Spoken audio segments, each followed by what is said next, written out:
Here's an old term. Action turns knowledge into wisdom. And the fires of creation is that process of action turning knowledge into wisdom. We all know, but until we do, it's not the experience and the understanding of the experience that it takes to understand it. Experiential situation is really what it is. It's not about what you do and all of the things you create or don't create. It is truly about lifetime to lifetime endurance and gaining joy and happiness out of it. It's not about success. It is just about joy, happiness, and love. Have you been finding yourself stuck in a rut, unable to launch your new projects, not getting the experiences you're looking out of your spiritual experiences? You're trying to start a business and running into troubles? I have special coaching sessions for you. Spiritual readings, Akashic records, healings, all those are available to you. I invite you to come and look at the different journeys that I've done in the live shows that I've done. I'm inviting you all to come on the journey, expand your life, expand your willpower, learn more about sovereignty. We also have the Living the Mystic Life monthly membership. It's a new relaunch of the system where you get all of our live webinars and get access to our Discord server for our live shows. Go to the website, andrewbartzis.com, for more information. Come and join our community, inviting you all to come on this journey as we expand to the universe of the Great Awakening.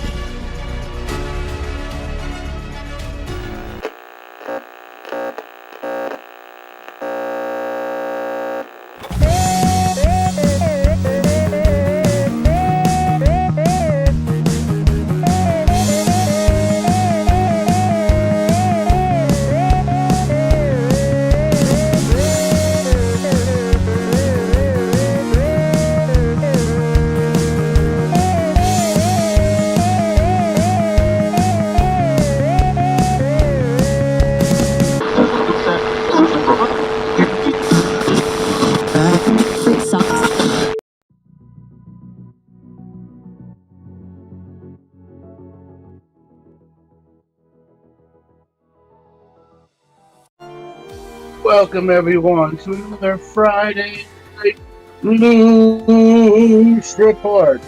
I am joined by the nerds of the casuals. Welcome everybody to our Friday Night Rundown. Howdy. Hello. Hello.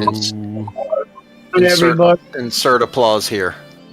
Clappity clap clap clap.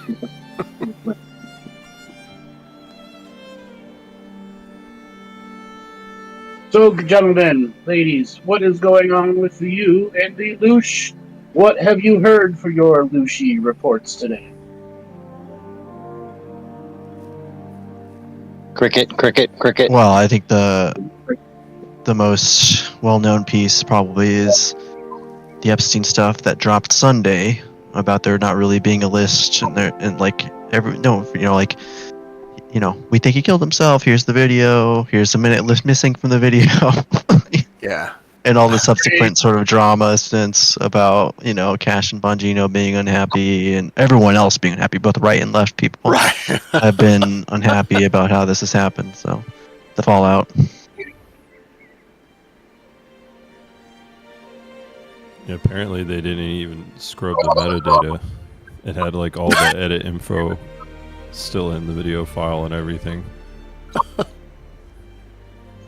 I mean, I'm not mad that it is an edited video or that but they should have just said that, hey, we pieced these together. You should at least have said, hey, we had to put these two pieces of video together because of, something happened with surveillance. So it's not the raw direct feed and surveillance system, but it is two edited. If they were upfront, they're just trying to be upfront about what it was, you know what I mean? But yeah. And then there's been a lot of good memes, obviously, about that missing minute and how many people show up and take him out of the cell and whatnot. Yeah, all the freaking cool ass videos from the AI videos that showing Epstein being alive, running. Yeah. Hillary opening the door and taking him out. Yeah. Well, it's funny when someone uploaded the video to TikTok, it got flagged as AI generated. Oh, that's funny. Which I don't think it's AI generated, but they easily could have run some AI plugins on it. Yeah. Right. Or AI, I can't find this video, and then AI went and dug it up. Yeah, I think another thing that made it particularly bad was the day after, right? Trump was asked about Epstein, and he's like, "We're still talking about Epstein." Like he wanted to just like push it under the rug, and it's like, dude, this is important to your base. Yes, they care. Yes, they still care. And I get it could all be part of theater or whatever, but yeah, it is. It is like, you know, yeah, it matters if people care. Just shows that there's a two-tier justice system, one for regular people and one for the rich and famous. Well, I could believe that most of the evidence is either scrubbed or not in their hands anymore. But I mean, could they at least have said that? Like, instead of saying, "Oh, we think he killed himself," blah blah blah, right? Like, they could have at least said, like, "Look, if there was any evidence there, it's gone. It's on our hands, and we're sorry," you know, whatever. Like, they could have maybe said that part or something. What they did have and what they no longer had, right? But and then there's just like how Bondi has been handling it, right? She had the phase 1 release files, and like she's maybe misspoke when she said she had the client list on her desk or whatnot, but like people keep receipts and they expect more consistency from especially leaders in this administration, because they ran on being the disclosure presidency for so many. So yeah. Well, the thing is, if they admit that the files aren't there, it's basically saying they can't run the government. Yeah, I didn't think of that. We're not in control. Yeah. That would, yeah, I mean, that's fair, but it's like, I guess it's like, what hit to your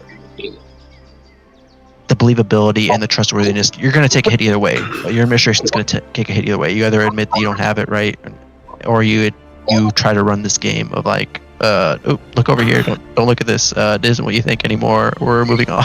You know what I mean? I think people would at least respect the other route a little bit more, but you know, I understand. The way I feel about all this in general is I feel like everything's unfolding for the highest good collective anyway. So like, I am not approaching it from a perspective of like, oh, I'm concerned this isn't happening how we need it to happen or whatever. But I trust everything's happening how it needs to happen. But I do acknowledge and see how there is this collapse in trust, and there's this now doubting coming from both sides and all that. Not only did they botch the Epstein, remember the Kennedy thing? They supposedly released all that stuff. People were talking about it for a bit. I'm gonna put a different twist on this. I don't think they botched it. I think somebody sabotaged it. I think that the binder thing was supposed to be real, and maybe somebody called Trump's office and, you know, it's the deep state guy. You put that out, you know, we're gonna kill your kids. Yep.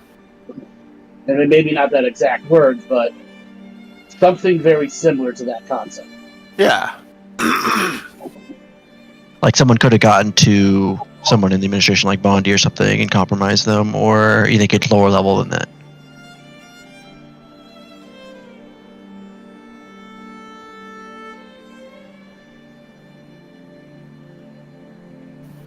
So now, apparently, Dan Bongino had some kind of falling out with Pam Bondi, and the rumor now is Pam Bondi's going to be the sacrificial lamb. And Bondi, apparently he didn't show up for work today. Bongino, yeah. Yeah. It would be something weird if he ends up quitting.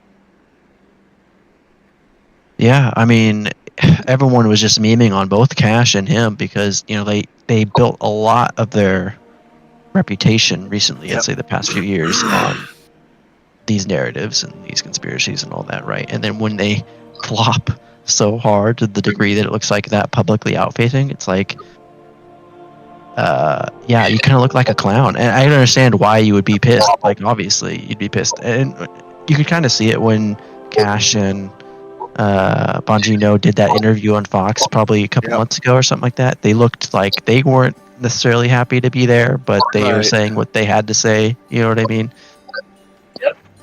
Like they were saying their statements, calling it the truth through what appeared to be clenched teeth. And I guess I mean, so they as officials in the government roles that they have, like they have to speak carefully. Like they can't speak as recklessly as they did pre employment, let's say. But you know, people still expect a level of transparency, let's say. Like, so yeah, you can say I can't say those things because I don't have the evidence to say them, right? Like, or there's an investigation or whatever. But like, they've said things in a way that are going to draw people's ire in a way that, like, man, you really seem like a different person now, or you're compromised, or this administration is compromised, or something like that. You know what I mean? To go 180 to the degree that it has appeared to be, right? Like, it's cost them some of the trust and of the people and whatnot.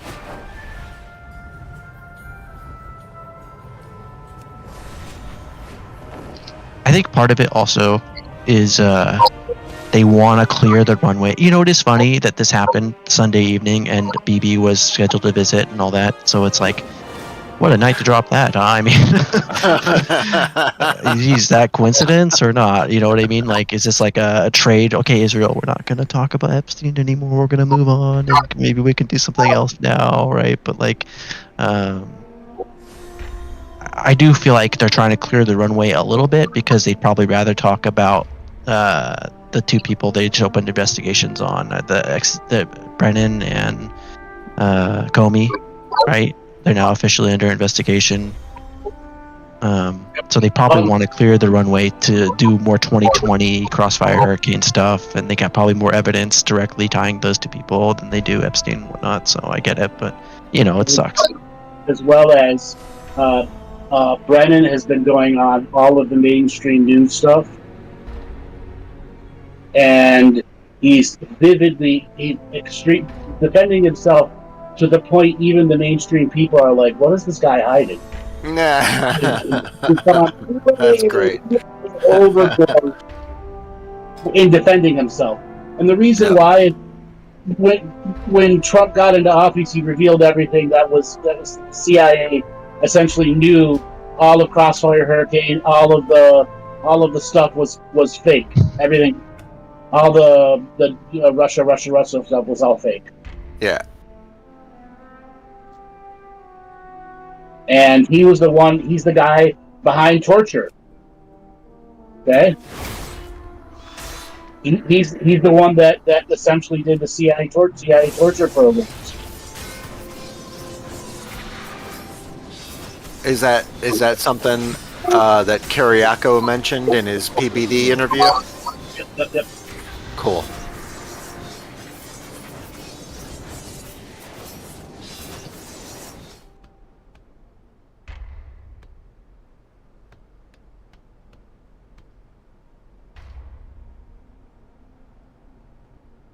I've also, or I don't know how true it is, I haven't looked into Brennan's CIA history, but he might have been involved in fabricating identities and histories, right, for people, and like that's kind of part of his thing too. So there's a whole conspiracy that he fabricated, you know, Obama or some of these other people who've entered public life and all that, but Even more than that. He was the guy that put together Obama's weekly kill list. The assassination kill list. It would be a really good idea for you to listen to the PDD podcast that has John Brennan. John Kyriako. Yeah, it goes really in depth into that whole thing.